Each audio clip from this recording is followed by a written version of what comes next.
In this video, I want to share with you how to build a strong personal brand online in 2020 and beyond. So stay tuned if you'd like to learn more.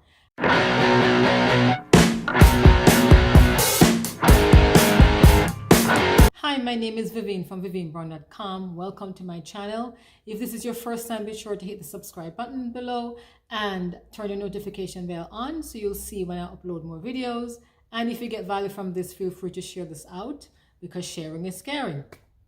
So when it comes on to building a brand online, it's not just about colors and different images and stuff like that. It's more than that, way more than that. It's how people see you, how they perceive you, how they feel when you enter a room, or how they feel after you leave the room, right? How you impact their lives, how they see themselves better after you have shared your content or after you have shared value with them. That's your whole personal brand. I mean, even though social media is a part of it, and you know, your logos and all that is all part of it, but more so how you present yourself and how people see you. That's your brand. So here are I want to share with you 6 tips of how to build your brand online. So the first one is to know your core values. What are your deep-seated values that you want people to know you for? How do you want people to see you, right? How do you want to come across? You know, being genuine. So for example, for me, I want people to know that I'm genuine. I want people to know that I care about them. I want to deliver value and, you know, and help them with something that they're struggling with. So you need to come up with 3 words that describe your core values. You know, you're genuine, you are, you know, whatever those words are, you want to come up with those words, and the content that you put out will, you know, encompass those 3 values that, and how, you know, that will resonate with people and how they see you. So that's the first thing. You have to know what your core values are. The second thing is you want to start with 2 social media platforms, right? You don't want to be all over social media. You don't want to be here and there and everywhere. So for example, you want to start with the first one would be a platform where you can share a lot of valuable content that's evergreen out there. For example, YouTube, or maybe you start a podcast. So one of those, so one social media platform where you can share a lot of content that's high value, that's always out there, it's evergreen, and people can always go back and refer to that content. Then the other one, which would be a secondary one, would be where you can have high engagement. For example, Twitter or Facebook. If you're on Facebook, then you can have high engagement on this platform. You can connect with your followers. You can, you know, respond to their questions, respond to their comments and all that. So number 1, for example, YouTube, you have, you know, a lot of content, high value content. And the second one, you have high engagement. You can follow up, you can connect with your followers and so on. Because you don't want to be all over social media, burning yourself out anyway. So you want to focus on 2 and master those 2 before you branch on to anything else. So that's number 2. Number 3, you want to be clear about who you are, what value you want to bring, who you're trying to reach, you know, what you're trying to reach them with, how you can help them. So you want to be clear, you want to be consistent, not 1 week here, then in a few months nobody sees you and you come out and again. You want to be consistent. You don't want to be willy-nilly. You don't want to be haphazard about this, right? You have to show up every day if you want people to see you, to see your brand, to know what you're about and how you can help them. So you want to be clear about what you're presenting, what you're offering. So if, depending on what your niche is or what your business model is, you want to immerse yourself in that product or service or whatever it is, that community. So you know when you start creating content to reach your audience, you know what you want to present and what you want them to know about you. So you want to be clear and you want to be consistent, you know, presenting value yourself always and presenting value all the time.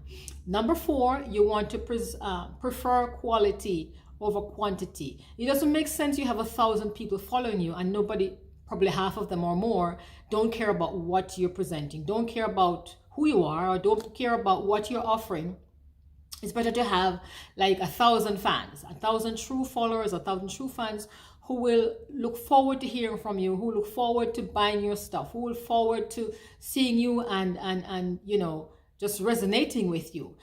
There's a book out there called 1000 True Fans by Kevin Kelly. And in this book, he breaks down that how you can make a living with just 1000 true fans rather than a whole host of people that don't care about what you're offering up, but care about, who you are, basically. And this brings me to, if you're growing an email list, which you should be if you're in business online, you always want to be cleaning your list. I'm always cleaning my list. I look and see who hasn't opened my emails for a certain period of time, and I get rid of them, because if they're not opening my email, it means that they're not resonating with the value that I'm bringing, with the content that I'm bringing. And that's fine, because your vibe attracts your tribe. You're not trying to attract everybody. And so if they leave your email list, that's okay. That's much better, because you're trying to narrow down to the group of people who will be loyal to you and who will want to hear what you have to say. So quality over quantity, right? It's rather better to have a small group of people who want to hear what you have to say than a big group who don't care. So that's number 4. Number 5, you want to do as you say. And I know with social media, so many people hide behind what they, it's like a facade. They can hide behind the computer and they can put out things that present them in this way, like they're just on top of the mountaintop all the time. But behind closed doors, it's a different life. Somebody told me the other day that they met somebody who they were following on social media. And when she met the person said, oh, they're so struggling. And that's what social media does. I met many people are presenting themselves as this guru or this whatever it's totally different from who they truly are. So you want to do as you say. If you're saying that you get 100 leads in one day, then that's it. That should be true. So whatever you're presenting should be true. Don't try to mislead the people, because you'll be found out, and that will ruin your reputation, and you might as well just go get a regular job, right?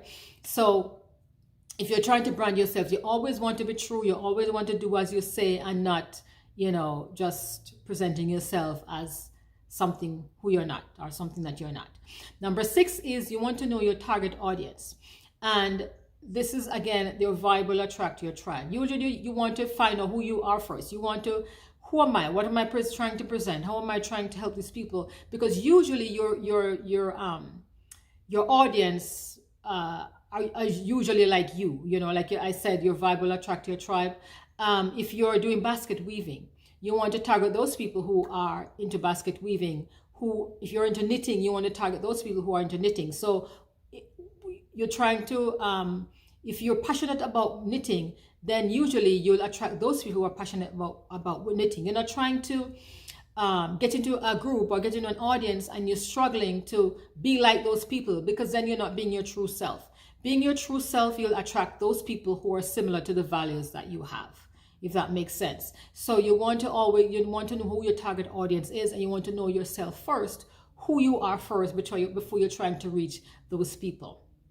And so these are some tips that will help you to build your personal brand. It's not all about colors and all that. You want to be true to yourself. You want to be who you are. And it'll be more fun when you're who you are, and when you're presenting value and being genuine. It's much more fun than trying to be somebody else, because that won't last. So I hope you got value from this. Feel free to share this out. If you haven't subscribed, be sure to hit the subscribe button and let me know if you got value from this. What's your biggest takeaway? And be sure to share this out. And before I go, if you are trying to build a business online, or maybe you have tried in the past but you haven't gotten any real results, I invite you to check out the Profit Boosting Bootcamp. And I will leave a link in the description below this video that you can check this out, how you can start an online business, a profitable online business as an affiliate marketer. So be sure to check that out. And once again, thanks for watching, and I will see you on another video. Bye for now.